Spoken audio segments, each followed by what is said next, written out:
السلام علیکم ورحمۃ اللہ وبرکاتہ۔ الحمد للہ نحمده ونستعینه ونستغفره ونؤمن به ونتوکل علیہ ونعوذ باللہ من شرور انفسنا ومن سیئات اعمالنا من يهده الله فلا مضل له ومن يضلل فلا هادي له ونشهد أن لا إله إلا الله وحده لا شريك له ونشهد أن سيدنا ومولانا محمدا عبده ورسوله صلى الله عليه وعلى آله وأصحابه وسلم تسليما كثيرا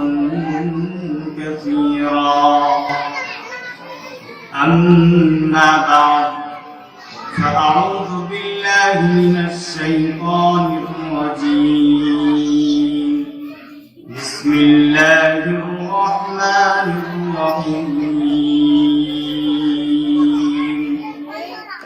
إنما يخشى الله من عباده العلماء صدق الله العظيم وصدق رسوله النبي الكريم۔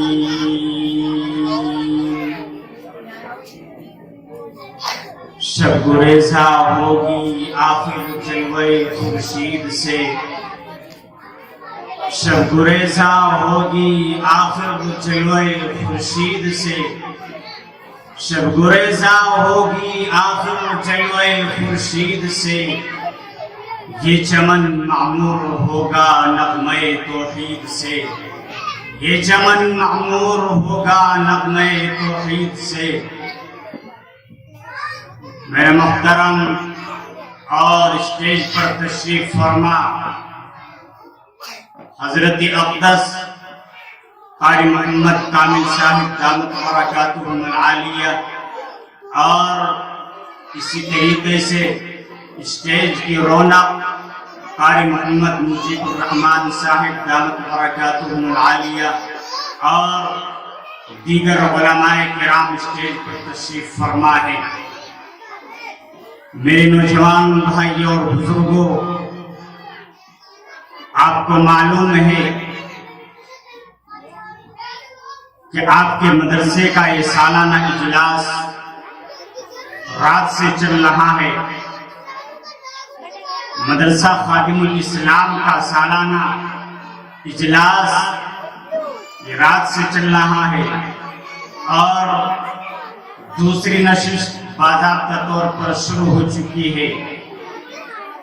اس لیے میں تمام بستی والوں سے ادباً اور خاص طور سے نوجوانوں سے گزارش کر رہا ہوں کہ اگر ہمارے نوجوان اور ہمارے بزرگ چوراہوں پر یا ادھر ادھر راستوں پر کھڑے ہوئے ہوں تو برائے کرم برائے مہربانی پنڈال کے اندر جلسگاہ کے اندر تشریف لے آئیں۔ میرے نوجوان بھائی اور بزرگوں، دور و دراز سے بڑے بڑے علماء کرام تشریف لا رہے ہیں، جیسے کہ آپ کو صبح سے قاری مجیب الرحمن صاحب دامت برکاتہم العالیہ بتلاتے ہوئے آ رہے ہیں۔ مولانا یامین صاحب مبلغ اعظم دارالعلوم دیوبند حضرت والا بھی تشریف لا رہے ہیں، اور اسی طریقے سے میرٹھ شہر سے حضرت اقدس حضرت مفتی عبدالرحمن صاحب دامت برکاتہم العالیہ وہ بھی آپ کے جلسے کے اندر تشریف لا رہے ہیں، اور اسی طریقے سے حضرت اقدس قاری محمد الطاف صاحب دامت برکاتہم العالیہ زید مجدہ وہ بھی آپ کے جلسے کے اندر تشریف لا رہی ہیں انشاءاللہ۔ یہ تمام علماء کرام آپ کے بیچ میں ہوں گے اور آپ حضرات ان کے بیانات کو مستفیض فرمائیں گے۔ میرے نوجوان بھائیوں، اللہ تبارک و تعالیٰ نے قرآن کریم کے اندر ارشاد فرمایا انما یخشی اللہ من عبادہ العلماء، کہ اللہ کے بندوں میں سے جو ڈرتے ہیں وہ کون ہیں؟ وہ علماء ہیں۔ وہ علماء ہیں، کون ہیں؟ علماء کرام ہیں۔ یعنی خوف خدا علماء کے اندر زیادہ ہوتا ہے۔ اللہ کے رسول صلی اللہ علیہ وسلم نے علماء کی فضیلت میں ارشاد فرمایا ان العلماء ورثۃ الانبیاء وان الانبیاء لم یورثوا دینارا ولا درہما انما ورثوا العلم فمن اخذ به فقد اخذ بحظ وافر۔ اللہ کے نبی صلی اللہ علیہ وسلم علماء کی فضیلت میں دیکھو کیا ارشاد فرما رہی ہیں۔ جناب اکرم محمد رسول اللہ صلی اللہ علیہ وسلم علماء کی فضیلت میں ارشاد فرما رہے ہیں ان العلماء ورثۃ الانبیاء، کہ علماء جو ہوتے ہیں یہ کون ہیں؟ علماء ان العلماء ورثۃ الانبیاء، علماء انبیاء کے وارث ہیں۔ اور انبیاء ترکے میں دینار اور درہم نہیں چھوڑ کر جاتے ہیں، پھر کیا چھوڑ کر جاتے ہیں؟ انما ورثوا العلم، وہ علم ہی کو وراثت کے اندر چھوڑ کر جاتے ہیں۔ جس شخص نے علم حاصل کیا میرے بھائیو، اس نے میراث نبوت میں سے ایک کامل حصہ حاصل کر لیا۔ اور عالم دین کی فضیلت عبادت گزار پر ایسی ہی ہے جیسے کہ چاند کی فضیلت دوسرے ستاروں پر ہوتی ہے۔ یعنی عالم کا درجہ عابد سے ہزاروں درجہ بڑھا ہوا رہتا ہے، جیسے کہ چاند کی روشنی دوسرے ستاروں کی روشنی سے ہزاروں گنا بڑھی ہوئی ہوتی ہے۔ میرے بھائیوں، اللہ تبارک و تعالیٰ نے ارشاد فرمایا، اللہ تبارک و تعالیٰ فرما رہے ہیں کہ میں نے اپنے ان علماء کو اپنے علم اور علم سے اس لیے نوازا تھا، میرا ارادہ یہ تھا، اللہ فرما رہے ہیں میرا ارادہ یہ تھا کہ تمہاری کوتاہیوں کے باوجود، تمہارے گناہوں کے باوجود تم سے تمہارے گناہوں کو درگزر کر دیا جائے، تم سے تمہارے گناہوں کو معاف کر دیا جائے۔ اور مجھے اس بات کی کوئی فکر نہیں ہے، ہاں مجھے اس بات کی کوئی فکر نہیں ہے، چاہے تم کتنے ہی بڑے گنہگار ہو، چاہے تم نے زمین کے اوپر کتنے ہی بڑے بڑے گناہ کیے ہو، مجھے اس بات کی کوئی فکر نہیں ہے، میں ضرور تم کو معاف کر کے رہوں گا۔ میرے بھائیوں، آج اس مختصر سے وقت میں آپ حضرات کو یہ بات بتلا دینا چاہتا ہوں کہ ان حالات کے اندر، ان نازک حالات کے اندر کس بات کی سب سے زیادہ ضرورت ہے، کس بات کی اشد ضرورت ہے۔ میرے نوجوانوں، آؤ اور اپنے ذہنوں کے اندر نوٹ کرتے ہوئے چلو۔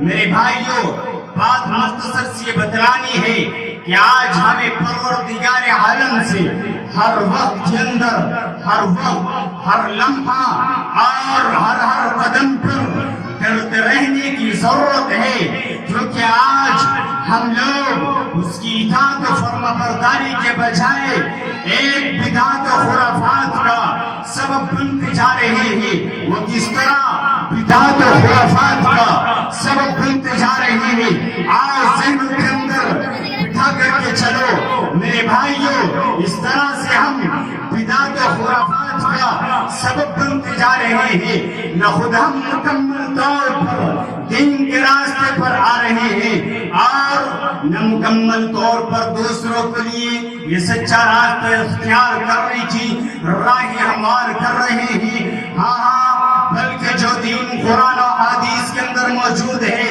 میرے نوجوان بھائیوں اور بزرگوں، آج ہماری لائف، آج ہماری زندگیاں آپ اٹھا کر کے دیکھیں، آج ہماری لائف، آج ہماری زندگیاں اس کے بالکل برخلاف، اس کے بالکل برخلاف برعکس گزرتی جا رہی ہے، جس کا نتیجہ یہ نکل کے آ رہا ہے، جس کا رزلٹ نکل کر سامنے آ رہا ہے کہ ہمارے غیر مسلم قومیں ہماری آپسی رنجشیں، حسد، بغض، کینہ، بے رحمی اور بدعت و خرافات کو عین اسلام سمجھ رہی ہے، اور مسلمان ایک دوسرے کی بدعمالیاں دیکھ کر بدعقیدگی کا شکار ہو رہے ہیں۔ ہاں، دین کی محبت اور دین کی فکر میرے بھائیو آج ہمارے قلوب سے، ہمارے دلوں سے نکل چکی ہے۔ ہاں، اگر یوں کہہ دیا جائے کہ بہت سے مسلمان لوگ ہیں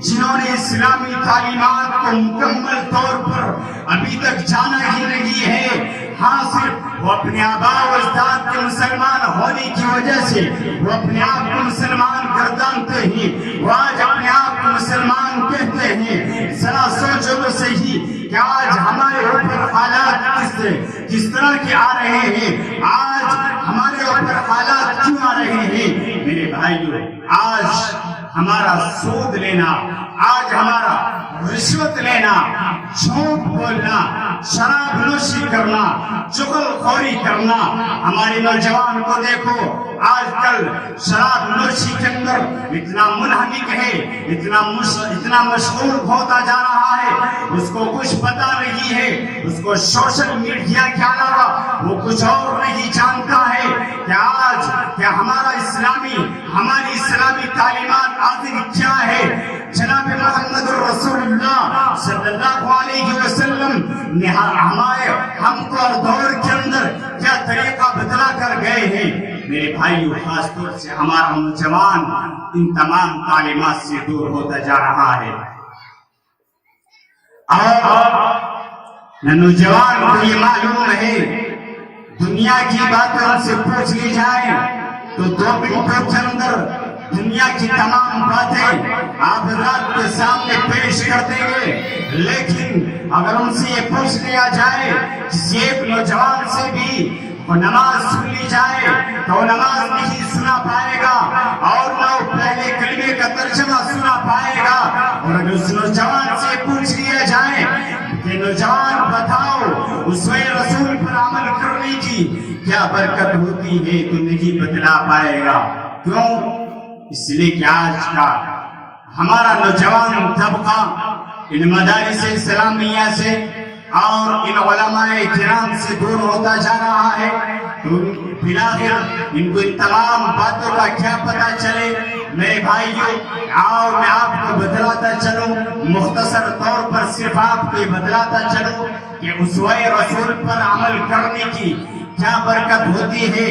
ہاں، ایک زمانہ وہ تھا کہ جب مسلمان قوم ہر قدم پر اللہ اور اس کے رسول صلی اللہ علیہ وسلم کی اطاعت و فرما برداری کرنے والی تھی، تو اس وقت اس قوم پر اللہ کی نصرت، اللہ کی مدد نازل ہوتی تھی، اور وہ مدد کیا تھی، وہ نصرت کیا تھی؟ میرے بھائیو سنو، وہ مدد یہ تھی، اور وہ مدد یہ تھی، وہ نصرت یہ تھی کہ آج مسلمان قوم کی حکمت کا تقاضا یہ ہوتا تھا کہ بارش برسائے جائے تو باری تعالیٰ بارش برساتے تھے۔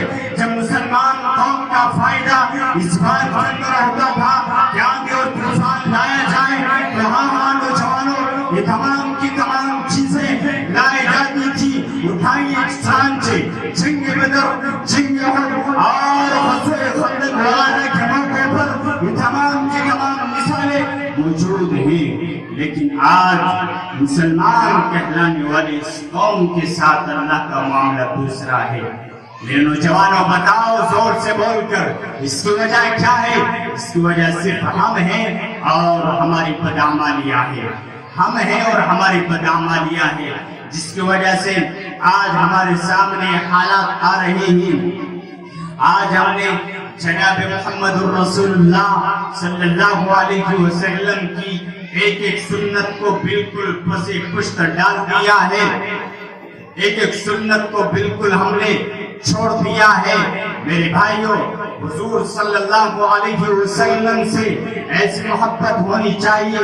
حضور صلی اللہ علیہ وسلم نے جو کچھ کیا، یہ آپ نے جو کچھ کرنے کا حکم فرمایا، ہم ان کاموں کو کریں، اور جن چیزوں سے آپ رکے ہیں یہ آپ نے رکنے کا حکم فرمایا ہے، ہم ان کاموں سے دور رہیں، ہم ان کاموں سے باز رہیں۔ اور نوجوانوں، میرے بھائیوں، کان کھول کر سنیں، ہرگز اس بات کی کوئی پرواہ نہ کریں کہ اگر ہم آج ہمارے ذہنوں کے اندر خاص طور سے یہ بات بیٹھی ہوئی ہے کہ اگر ہم کوئی کام سنت کے مطابق کریں گے، مثال کے طور پر اگر ہم شادیاں سنت کے مطابق کریں گے، تو ہمارے ذہنوں کے اندر یہ بات بیٹھی ہوئی ہے کہ ہمارے محلے والے کیا کہیں گے، ہمارے ڈسٹرکٹ والے کیا کہیں گے، سماج والے کیا کہیں گے، پڑوس والے کیا کہیں گے، برابر میں بیٹھنے والے لوگ کیا کہیں گے۔ نہیں میرے عزیزوں، نہیں، اس بات کی کوئی پرواہ نہیں ہے، اور کان کھول کر سنو۔ اور اس سچے مسلمان ہونے کی دلیل اور علامت یہی ہے کہ ہاں اللہ کے نبی صلی اللہ علیہ وسلم کے مطابق زندگی گزاری جائے، اور آپ صلی اللہ علیہ وسلم کی چھوٹی چھوٹی باتوں کی نقل کرنا اپنے خوش نصیبی اور سعادت سمجھ کر کرے، کیونکہ جیسے فقیر المثال سیرت میرے نوجوان بھائیوں آج ہمارے پاس موجود ہے، آج ایسی فقیر المثال سیرت کسی بھی قوم یا کسی بھی مذہب کے پاس نہیں مل سکتی۔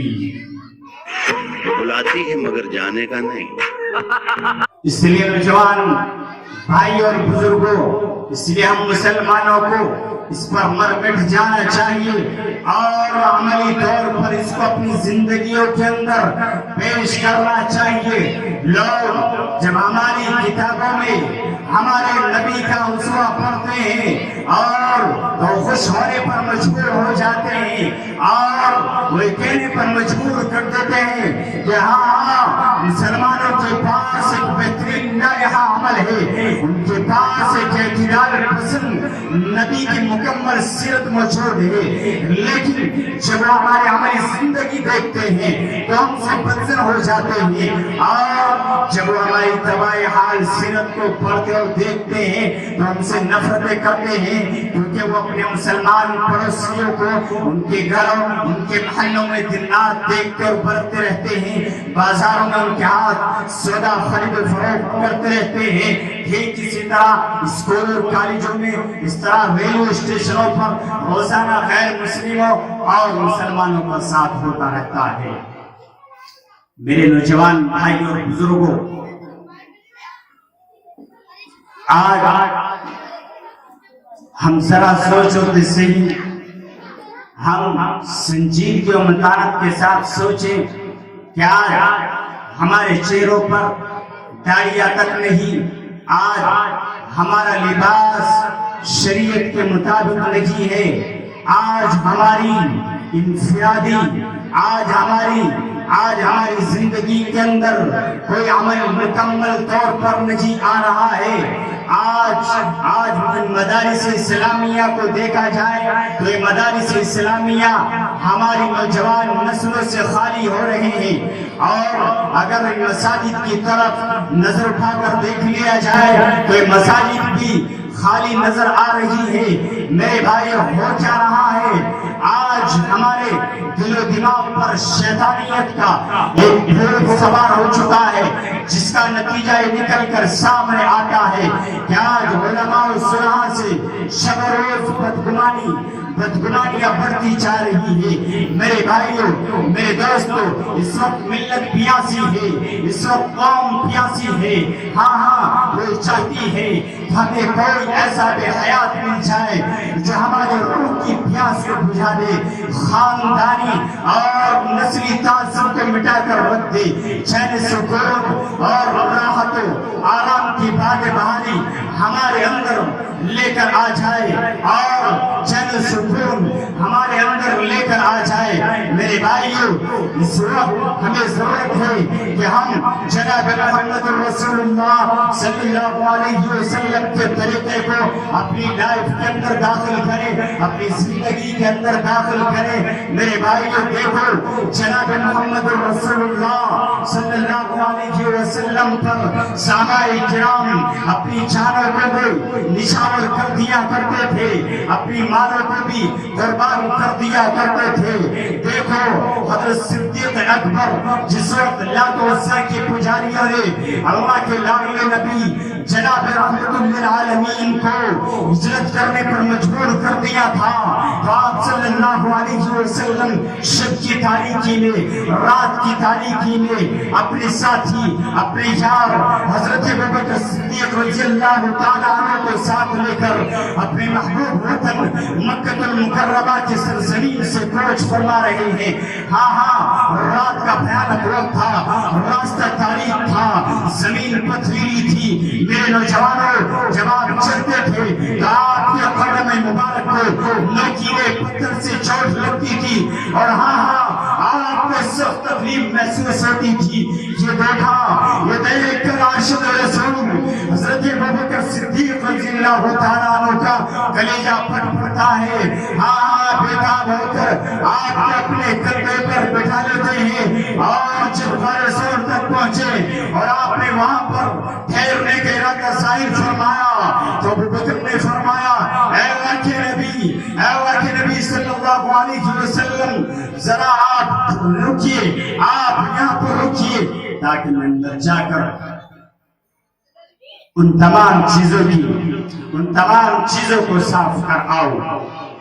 حضرت ابوبکر صدیق رضی اللہ تعالیٰ عنہ اس غار کے اندر گئے اور تمام تکلیف دینے والی چیزوں سے غار کو صاف کر دیا اور تمام سوراخوں کو بند کر دیا۔ لیکن ایک سوراخ باقی رہ گیا جس کو بند کرنے کے لیے کوئی سامان نہیں ملتا۔ حضرت ابوبکر صدیق رضی اللہ تعالیٰ عنہ نے اپنا پاؤں سوراخ پر رکھ دیا اور حضور صلی اللہ علیہ وسلم کو اشارہ کیا۔ آپ صلی اللہ علیہ وسلم اندر داخل ہوئے اور تھکے ماندہ حضرت ابوبکر صدیق رضی اللہ تعالیٰ عنہ کے سر پر سو گئے۔ اسی دوران ایک شہری صاحب نے ابوبکر کے پاؤں میں کاٹ لیا جس سے آپ کو سخت تکلیف پہنچی۔ پورا بدن زہر آلود ہے اور زہر کی بنا پر آنکھیں شبار ہے، مگر پیروں کے اندر کوئی جنبش نہیں ہے، پیروں کے اندر کوئی کھلن نہیں ہے۔ پورا بدن زہر آلود ہے مگر زبان پر کوئی شکایت نہیں ہے۔ میرے نوجوانوں بتاؤ یہ تمام مشقتیں جو برداشت کر رہے ہیں حضرت ابوبکر صدیق رضی اللہ تعالیٰ عنہ، یہ تمام کی تمام سعادتیں، یہ تمام کی تمام مشقتیں جو برداشت کر رہے ہیں اس وجہ سے کر رہے ہیں کہ کہیں جناب محمد رسول اللہ صلی اللہ علیہ وسلم کی نیند کے اندر خلل پیدا نہ ہو جائے۔ آپ صلی اللہ علیہ وسلم کی نیند کے اندر خلل پیدا نہ ہو جائے۔ اس لیے میرے بھائیوں جب حضور صلی اللہ علیہ وسلم اٹھے اور معاشرے کو دیکھا تو آپ صلی اللہ علیہ وسلم نے اپنا لعاب دہن ان کے پاؤں پر لگا دیا، یعنی حضرت ابوبکر صدیق رضی اللہ تعالیٰ عنہ کے اس پاؤں پر لگا دیا جس پاؤں پر اس زہریلے سانپ نے کاٹا تھا۔ فوراً ان کا پاؤں صحیح ہو گیا۔ میرے بھائیوں یہ حضور صلی اللہ علیہ وسلم کے ساتھ جانساری کا واقعہ اس شخص کا ہے جو خلیفہ اول بن کر اس دنیا کے اندر نمودار ہوئے، جو حضور صلی اللہ علیہ وسلم کے سب سے بڑے محسن اور اسلام کے سب سے بڑے ہمدرد اور خیر خواہ تھے۔ لیکن حضور صلی اللہ علیہ وسلم کی محبت ایک عام صحابی کے اندر بھی اسی طرح پیوست ہوا کرتی تھی جس طرح اکابر صحابہ کے اندر تھی۔ اٹھاؤ زید بن دسنا ایک صحابی رسول ہے جن کو کفار مکہ نے پکڑ لیا تھا اور قریش نے ان کو قتل کرنے کے لیے خرید لیا تھا. جب ان کو سولی دینے کے لیے چلے تو سفیان بن حرب نے ان سے کہا زید تجھے خدا کی قسم، زید تمہیں خدا کی قسم ہے، کیا بتلاؤ کیا تم چاہتے ہو، کیا تم چاہتے ہو مجھے بتلاؤ، کیا تم اس بات کو چاہتے ہو کہ میری رہائی کے بدلے حضور صلی اللہ علیہ وسلم کے پاؤں مبارک میں کوئی کانٹا بھی لگے؟ انہوں نے کہا نہیں. یہ جواب سن کر حیران و شگفتہ رہ گئے. میرے بھائیو، یہ حال تو صحابہ کرام کا تھا. مردوں میں سے صحابہ کرام اتنی محبت جناب محمد رسول اللہ صلی اللہ علیہ وسلم سے کیا کرتے تھے.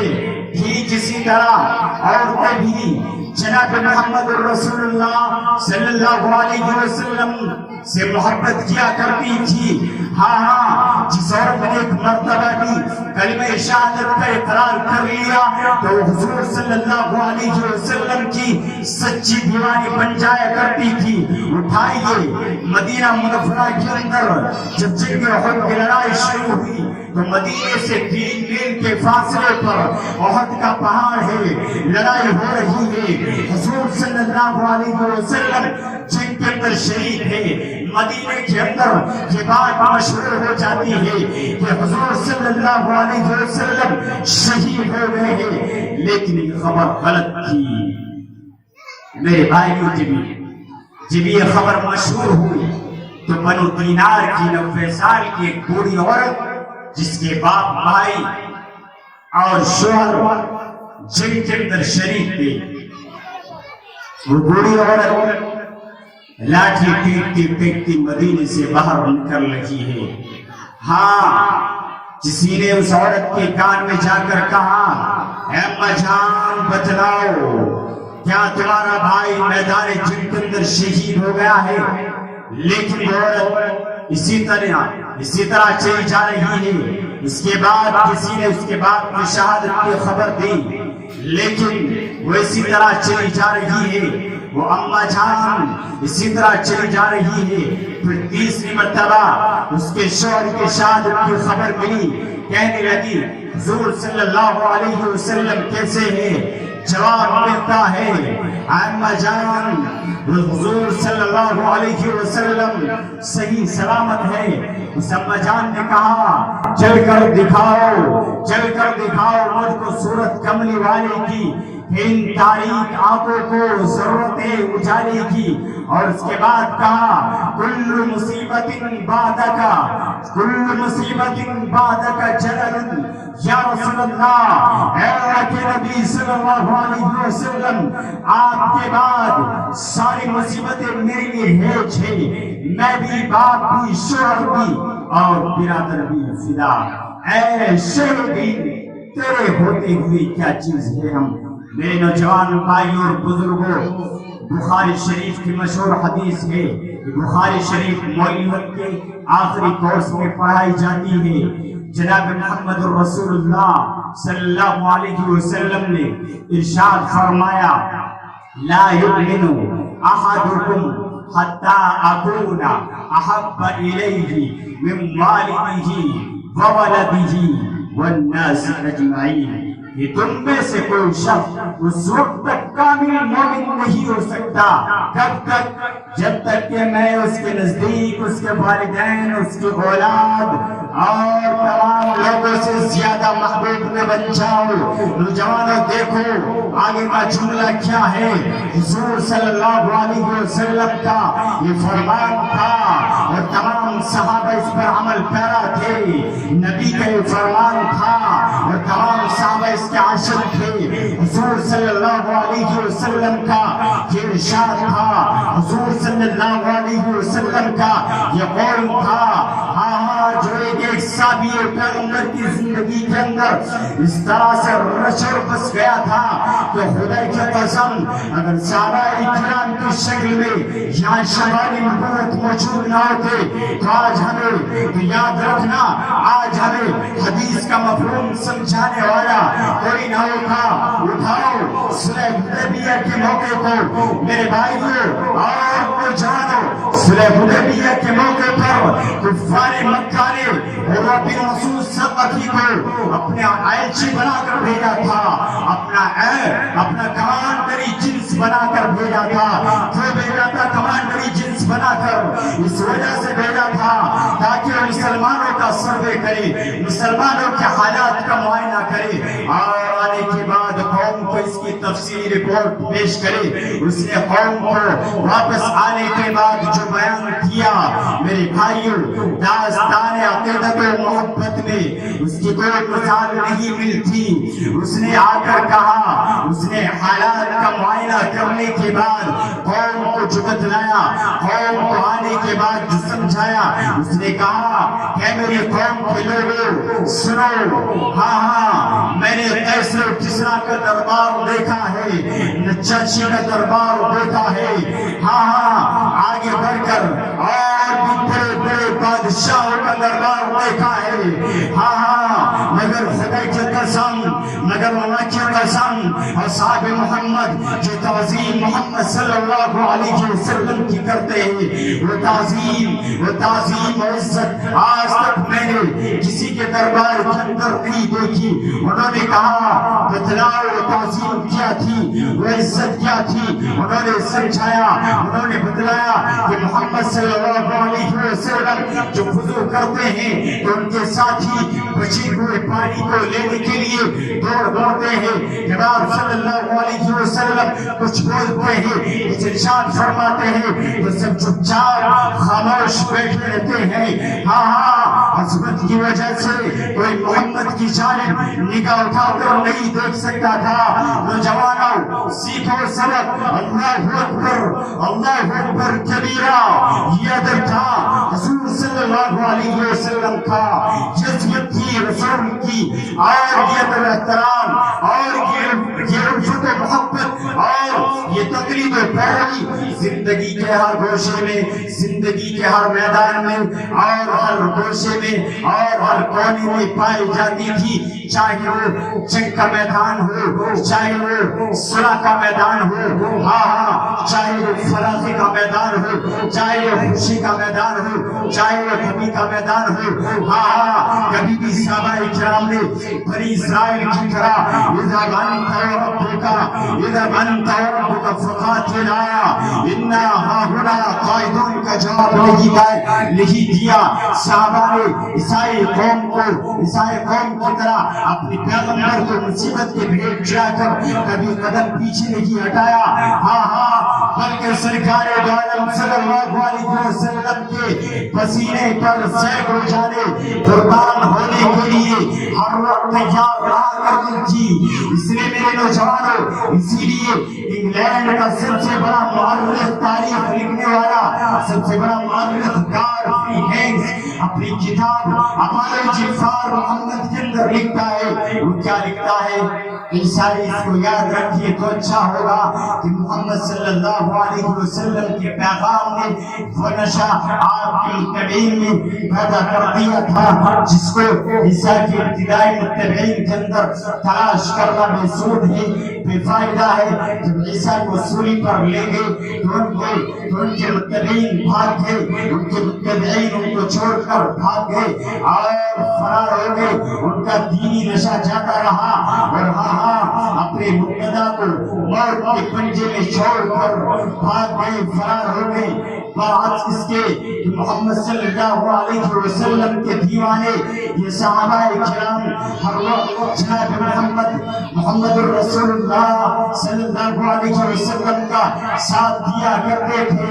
میرے نوجوانوں, خادم رسول حضرت انس رضی اللہ تعالی خادم رسول حضرت انس رضی اللہ تعالی عنہ فرماتے ہیں لما کان یوم الذی دخل فیہ رسول اللہ الله صلى الله عليه وسلم المدينة أضاء منها كل شيء کہ جس دن حضور صلی اللہ علیہ وسلم مدینے کے اندر تشریف لائے اس دن مدینے کی تمام چیزیں روشن و تابناک تھی، اور جس دن آپ اس دنیا سے رخصت ہو رہے تھے تو تمام کی تمام چیزیں تاریخ نظر آ رہی تھی۔ میرے بھائیو، آپ صلی اللہ علیہ وسلم کی وفات کے اعلان کے بعد مدینے کی گلیوں میں کوہرام مچ گیا، مدینے کی گلیوں میں قیامت برپا ہو گئی، تمام کے تمام صحابہ پریشان حال تھے۔ ہر شخص پر، ہر آدمی پر غم و اندوہ کا پہاڑ ٹوٹ پڑا، جو جہاں پر کھڑا تھا وہیں پر کھڑا رہ گیا۔ حضرت علی رضی اللہ تعالیٰ عنہ روتے روتے بے ہوش ہو گئے، اور حضرت عمر فاروق رضی اللہ تعالیٰ عنہ پر بدحواسی چھا گئی کہ ساری عقل و توانائی کے باوجود منکرین حیات کے لیے تلوار نکل پڑی۔ میرے نوجوان بھائیوں اور بزرگوں، میں آپ کو بتلانا ہی چاہتا ہوں کہ جناب محمد رسول اللہ صلی اللہ علیہ وسلم کے صحابہ کرام کے اندر اتنا جذبہ کہاں سے آیا، اتنا جذبہ ان کے اندر کہاں سے آیا؟ یہ جناب محمد رسول اللہ صلی اللہ علیہ وسلم کے صحبت یافتہ لوگ تھے، اور ہر قدم قدم پر آپ صلی اللہ علیہ وسلم کی ایک سنت کو اپنانے والے تھے۔ آپ صلی اللہ علیہ وسلم کی ایک سنت کو اپنی زندگی کے اندر داخل کرنے والے تھے۔ اور آپ کی تمام تعلیمات کہاں سے ملے گی میرے بھائیوں؟ یہ تمام کی تمام چیزیں اسلامی تعلیمات آپ کو اسکول اور کالجوں کے اندر نہیں ملے گی، یہ تمام کی تمام تعلیمات انہی مدارس اسلامیہ کے اندر آپ کو ملے گی، جن مدارس اسلامیہ کی طرف سے آج ہمارے ذہنوں کے اندر ایک ہوا بیٹھا ہوا ہے کہ مدارس اسلامیہ نہ جانے جگہ جگہ پر کیوں کھولے جا رہے ہیں۔ یہ تعلیمات اور یہ جذبہ آپ کو انہی مکتبوں سے ملے گا، انہی مساجد سے ملے گا، انہی مدارس اسلامیہ سے ملے گا۔ میرے بھائیوں، آج ان مدارس اسلامیہ کی اس وقت کے اندر ضرورت اتنی ہے جس کا اندازہ ہم لوگ نہیں لگا سکتے ہیں۔ آج میں آپ کو یہ بات خاص طور سے بتلاتا چلوں، آج ہمارے ذہنوں کے اندر، ہمارے زبانوں پر یہ بات بار آتی رہتی ہے، اور آتی ہی نہیں بلکہ ہمارے ذہنوں کے اندر یہ گھسی ہوئی ہے، بیٹھی ہوئی ہے۔ آج جگہ جگہ پر مدرسے کھولے جا رہے ہیں، مکتب کھولے جا رہے ہیں، آخر ان کی وجہ کیا ہے؟ یہ کیوں کھولے جا رہے ہیں؟ اور ہمارا دوسرا اعتراض، دوسرا نہیں بلکہ پہلا کہہ لیجیے، پہلا اعتراض ہمارا یہ ہوتا ہے کہ بس قصبے شہر کے اندر، قصبے سربھنا کے اندر ایک مدرسہ ہو جاتا، بس وہی کافی ہو جاتا، اور اسی کے اندر یہ لوگ، ہماری نوجوان نسل اسی کے اندر قرآن کریم کی تعلیم، قرآن کریم کی تعلیم پڑھتی۔ میرے بھائیوں، نہیں، جب جگہ جگہ پر اتنے مدارس اسلامیہ کھلتے جا رہے ہیں، تب بھی ہمارا نوجوان اور خاص طور سے ہم لوگ ان مدارس اسلامیہ کی طرف آنے کے لیے تیار نہیں ہے۔ اگر ہم ایک دو مدرسے چلا کر بیٹھ جائیں تو پھر آپ حضرات کا حال دیکھو پھر کیا ہوگا، امت کس دانے پر چلی جائے گی آپ کو معلوم نہیں ہے۔ راجدھانی کے حالات کیا ہے؟ راجدھانی سے آپ سمجھ رہے ہوں گے راجدھانی کے حالات کیا ہے۔ اس وقت کے اندر آج ہمارے مدارس میں محفوظ نہیں ہے، بلکہ آج ہمارے مدارس میں محفوظ نہیں ہے، مساجد میں محفوظ نہیں ہے، اور یہ ایسے وقت کے اندر ہو رہا ہے، بلکہ جدھر بھی نظر اٹھائی جائے مساجد نظر آ رہے ہیں، مدارس نظر آ رہے ہیں، علماء کرام کی جماعت چاروں طرف نظر آ رہی ہے۔ اس حالات، ان تمام چیزوں کے باوجود بھی ہمارے مساجد اور ہمارے یہ مدارس اسلامیہ محفوظ نہیں ہے۔ ہاں، اگر دو چار نظر آئے، دو چار مدارس اسلامیہ نظر ہوتے کسی گاؤں کے اندر یا کسی ڈسٹرکٹ کے اندر تو پھر ہمارے اوپر حالات نہ جانے میرے بھائیوں کیسے آتے. اس لیے میں آپ حضرات سے گزارش کر رہا ہوں کہ اپنے ذہنوں کے اندر سے اس بات کو نکالیے اور ان مدارس اسلامیہ سے لگاؤ رکھیے اور ہر قدم پر جب بھی یہ ذمہ داران آپ کو آواز دے کسی بھی چیز کی تو انشاءاللہ آپ فوراً ان کی باتوں کو سنیں اور ان کی باتوں پر عمل کریں. جس طرح سے آپ لوگوں کو حکم دے اسی پر آپ عمل پیرا ہو جائے. میرے بھائیوں صرف مختصر سی بات بتلا دوں.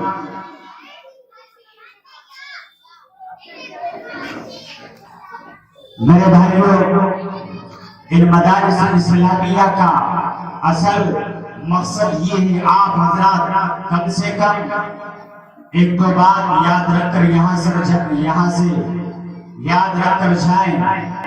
اس وقت کو یاد کرو کہ جب عباسی سلطنت کی طرف سے امت پر جبریہ خلق قرآن کا عقیدہ مسلط کیا جانے لگا تو اس خطرناک تحریف اور اس غیر اسلامی عقیدے کے خلاف وقت کی سب سے بڑی شہنشاہی کے مقابلے میں حفاظت دین کے لیے جو شخص تنہا میدان کے اندر آیا تھا وہ کون تھا؟ وہ جماعت علماء کا ممتاز فرد امام احمد بن حنبل رحمہ اللہ تھے جس کی عزم استقامت کا یہ حال تھا کہ ان کی عزم استقامت کے سامنے حکومت وقت کو بھی جھکنا پڑا تھا. 10ویں صدی ہجری میں شہنشاہ اکبر نے قرآن و سنت کے خلاف ایک دین الہی ایجاد کیا اور اسلام کے خلاف ایک ایسی ناپاک تحریک چلائی جس کے بعد دور عظیم فاتح اور سلطان وقت اکبر کے ہاتھ میں تھی جس کے تلوار کی دھار پورے ہندوستان پر بیٹھی ہوئی تھی. جس کے اندر نوجوانی کا خون تھا. اس نے اپنے جد اعلیٰ تیمور کی حوصلہ مندی بابر کی مشکل پسندی اور جرأت و شجاعت میراث کے اندر پائی تھی. بقول حضرت مولانا علی میاں رحمہ اللہ ایک مرد خدا جو کسی سیاسی افق سے نہیں جو کسی مادی افق سے نہیں صرف اسی ایمان اور روحانیت کے گوشے سے صرف اسی اخلاص و للہیت کے گوشے سے جو کہ ہمیشہ اپنا کام کرتا رہا ہے اور جس نے گرتے ہوئے لوگوں کو سنبھالا ہے. جب وہ ایک ستارہ طلوع ہوتا ہے جس کا پورا ورلڈ جس کا پوری دنیا شیخ احمد سرہندی اور حضرت مجدد الفزانی رحمہ اللہ کے نام سے جانتی ہے. جن کے متعلق علامہ اقبال نے کہہ دیا تھا وہ جن میں سرمائے ملت کا نگہباں اللہ نے فروغ دیا جس کو خبردار گردن نہ جھکی جس کی جہانگیر کے آگے جس کے نفس گرم سے ہے گرم احرار. میرے بھائی اسلام کے خلاف اس وقت بھی اسلام کے خلاف سازش ہو رہی ہے. اسلام کے خلاف اس وقت بھی سازش ہوئی. اس وقت کے خلاف اسلام کے خلاف اس وقت کے سب سے بڑے ذہین ترین اسلام کے خلاف سازش کر رہے تھے. اس کا سب سے بڑا مقابلہ کس نے کیا؟ ان علماء کرام نے آ کر ان کا دفاع کیا ہے. اس لیے میرے بھائیوں ہمیں ہر وقت کے اندر اور ہر قدم پر سنبھلنے کی اور موقع و محل کو دیکھ کر ہمیں چلنے کی ضرورت ہے. آپ کو یہ بتلا دوں کہ ہمارا یہ پروگرام باضابطہ طور پر اسی طرح چلتا رہے گا. 2:45 بجے انشاءاللہ ظہر کی نماز ادا کی جائے گی اور جیسے کہ صبح سے آپ کو بتلایا جا رہا ہے ہمارے قاری مجیب الرحمن صاحب اور ہمارے حضرت اقدس حافظ حامد صاحب قاری کامل صاحب یہ دونوں حضرات آپ کو صبح سے بتلاتے ہوئے آ رہے ہیں کہ ہمارے اس نشست کے اندر مولانا جابر صاحب مبلغ اعظم دارالعلوم دیوبند، آپ حضرات کو ان کی نصیحت بھی سننی ہے، اور میرٹھ سے مفتی عبدالرحمان صاحب اور تھانہ بھون سے جو تشریف لا رہے ہیں قاری محمد الطاف صاحب، میرے بھائی یہ تمام علماء کرام آپ کے بیچ ہوں گے۔ یہ موقع بار بار نہیں آیا کرتا میرے بھائی کو، یہ موقع اس موقع کو غنیمت سمجھو، یہ لمحہ یہ گھڑیاں بار بار نہیں آیا کرتی، اس لیے نماز کے 1:45 بجے نماز کے فوراً بعد آپ حضرات سنتوں سے فارغ ہو کر پنڈال کے اندر جلسگاہ کے اندر تشریف لے آئے۔ انشاءاللہ باضابطہ طور پر ہماری یہ نشست پھر سے شروع ہو جائے گی، اور ہمارے درمیان میں ایک بہت بڑے شاعر اسلام بھی موجود ہے، ان کو بھی آپ سنیں گے تو انشاءاللہ آپ کی لائف کے اندر ایک عجیب چیز آئے گی انشاءاللہ۔ تو انشاءاللہ سب نماز سے فارغ ہونے کے بعد ہی آئیں گے، اور میں دوبارہ خاص طور سے محلہ آزاد نگر والوں سے یہ گزارش کر رہا ہوں، اپنی ماں و بہنوں سے اور مردوں نوجوانوں سے سبھی سے گزارش کر رہا ہوں کہ نماز کے فوراً بعد آپ حضرات تشریف لے آئیں۔ آپ حضرات اپنے ذہنوں کے اندر سے بات نکال دیں کہ چندہ ہوگا، اس وجہ سے ہم 4 بجے ہی آئیں گے، نہیں میرے بھائی، میں نے آپ کو خاص طور سے یہ بات رات میں بتلائی تھی کہ آپ کو جو یہاں پر اکٹھا کیا جا رہا ہے چندہ کرنے کی وجہ سے نہیں، آپ حضرات چندہ دیں گے تب بھی مدرسے کا نظام چلے گا، اور چل رہا ہے۔ آپ حضرات کتنا چندہ دیں گے؟ 1 لاکھ 2 لاکھ، اور کتنا دیں گے میرے بھائی؟ آپ دیں گے نہ بھی دیں گے، یہ اللہ کا نظام ہے، وقت نہیں ہے میں آپ کو بتلاتا، اللہ کا نظام ہے۔ آپ دیں گے تب بھی یہ نظام مدرسے کا چلے گا، نہیں دیں گے تب بھی اللہ کا نظام چلے گا، مدرسے کا نظام چلے گا۔ آپ جڑیں گے تب بھی نظام چلتا رہے گا، نہیں جڑیں گے تب بھی نظام چلتا رہے گا۔ میرے بھائی، اس نے اپنے ذہنوں کے اندر سے یہ بات نکالو، یہ بہت ہی اراکین کمیٹی بہت ہی محنت سے آپ کو یہاں پر اکٹھا کیا، اور رات سے آپ کو بار بار بلا رہے ہیں، آپ حضرات آنے کے لیے تیار نہیں ہے۔ اگر دوسری طرف آپ کو کہیں ناچ گانے کی طرف بلا دیا جائے تو فوراً آپ ایک تو وہاں پر پہنچ جاتے ہیں اور وہاں پر مشغول ہو جاتے ہیں۔ ایک دین کی طرف آپ کو بلایا جا رہا ہے، آپ آنے کے لیے تیار نہیں، تو زور سے بول کر بتلاؤ ہوئے سوال آئیں گے انشاءاللہ۔ ظہر کی نماز کے بعد کیا بجے ہوگی؟ 2:45 بجے ظہر کی نماز ہوگی انشاءاللہ۔ ظہر کی نماز کے بعد سنتوں سے فارغ ہونے کے بعد آپ حضرات پنڈال میں تشریف لے آئے، باضابطہ انشاءاللہ پھر اس نشست کا آغاز کیا جائے گا۔ سبھی حضرات ہاتھ اٹھا کر کہو انشاءاللہ ضرور ہم اپنے علماء کرام کا تمام ان کے بیانات کو سنیں گے انشاءاللہ۔ اللہ تبارک و تعالی ہمیں کہنے سننے سے زیادہ اخلاص اللہ کے ساتھ عمل کرنے کی توفیق عطا فرمائے، اور سبھی حضرات سے گزارش ہے کہ ملک کے اندر حالات نازک ہیں، خاص طور سے نمازوں کا اہتمام کرے اور استغفار کا اہتمام کرے۔ استغفر اللہ الذی لا الہ الا هو الحی القیوم واتوب الیہ، اس استغفار کا اہتمام کرے، اور اپنے ملک کے لیے دعا کرے کہ اللہ تبارک و تعالی ظالم حکمرانوں سے ہمارے اس ملک کی حفاظت فرمائے۔ زور سے کہو آمین آمین ثم آمین۔ دعا کیجیے کہ اللہ تبارک و تعالی فوراً جو ہے ہمیں نماز کی تیاری کرنی ہے، وضو کر کے نماز پڑھنی ہے، گھر پر نہیں جانا ہے۔ جو حضرات جہاں تک میری آواز جا رہی وہ جلسگاہ کے اندر تشریف لائیں، ہماری ماں بہنیں بھی کاموں کاج سے فارغ ہو کر جلسگاہ کے اندر تشریف لے آئیں۔ دعا کیجیے کہ اللہ تبارک و تعالی ہمیں کہنے سننے سے زیادہ عمل کرنے کی توفیق عنایت فرمائے، آمین۔ وآخر دعوانا ان الحمد للہ رب العالمین۔ جزاک اللہ خیر و احسن الجزاء۔